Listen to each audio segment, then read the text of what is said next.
এই যে রাঙালু সাদা, আজকে আমি রাঙালুর পান্তুয়া বানাচ্ছি, যার জন্য আমি হাফ কিলোর, এটা উপরে হাফ কিলো রাঙালু আছে, এটাকে আমি সিদ্ধ করে নেব।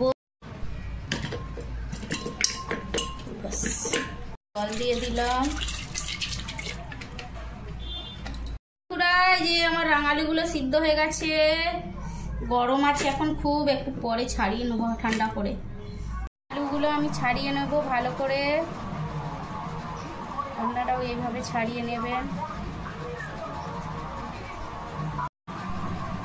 এই যে ছাড়িয়ে নিয়েছি, এবার এটাকে আমি ভালো করে ঘষে নেব।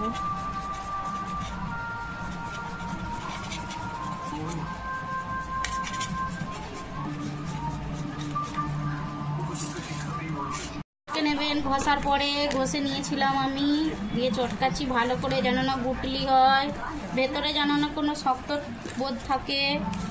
এরপরে আমি দিয়ে দেব এই যে এলাচ গুঁড়ো,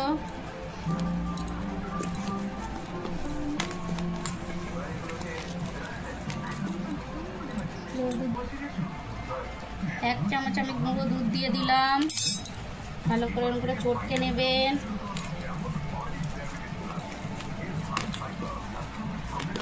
এক চামচ বেকিং পাউডার দিয়ে দিলাম।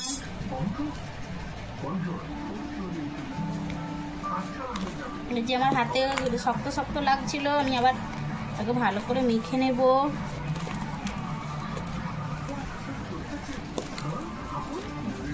চামচ ময়দা দিয়ে দিলাম আমি, ভালো করে এটাকে মেখে নেব। আপনারা এরকম করে মেখে নেবেন।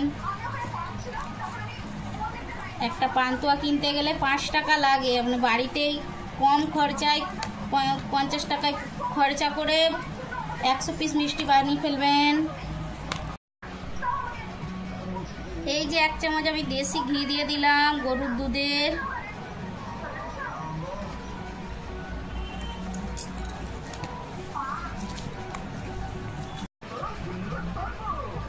যেরকম গোল গোল বানিয়ে নেবেন, এরকম গোল গোল বানিয়ে নেবেন।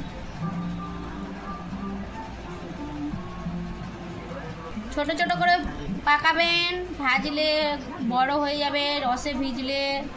এই যে দেখুন কত সুন্দর হয়েছে। এই যে আমার গোল গোল পাকানো হয়ে গেছে, এগুলোকে আমি ভেজে নেব।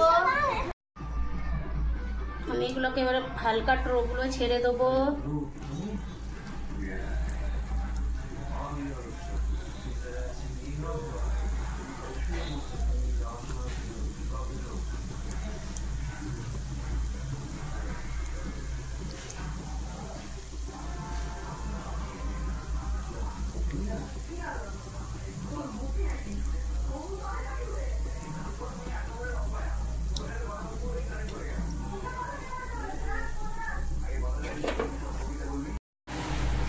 এই যে বন্ধুরা আমার লাল লাল করে ভাজা হয়ে গেছে,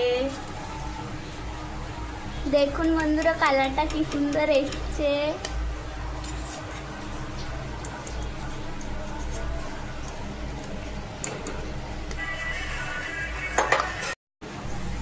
যতক্ষণ এটা ফ্রাই হচ্ছে, আমি যে মিষ্টি রস বানিয়ে নেব। আমার ঘরে অনেক ঠাকুরের নকুলদানা ছিল, সেগুলো আমি দিয়ে দিলাম 1 কাপ,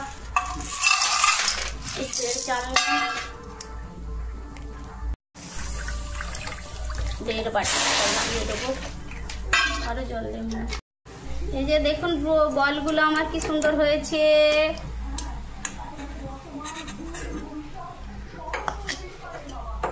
এটা দিয়ে দিলাম, খুব সুন্দর একটা ফ্লেভার আসবে।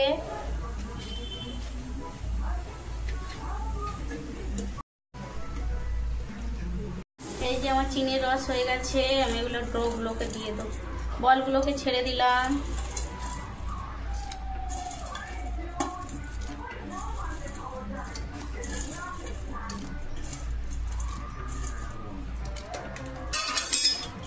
এক ঘন্টার জন্য ঢেকে রেখে দেবো।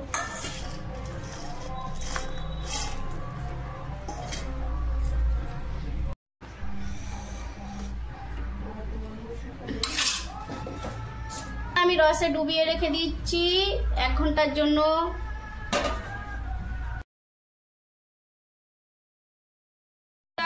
আমার পান্তুয়া তৈরি, রাঙালুর একদম নরম তুলতুলে।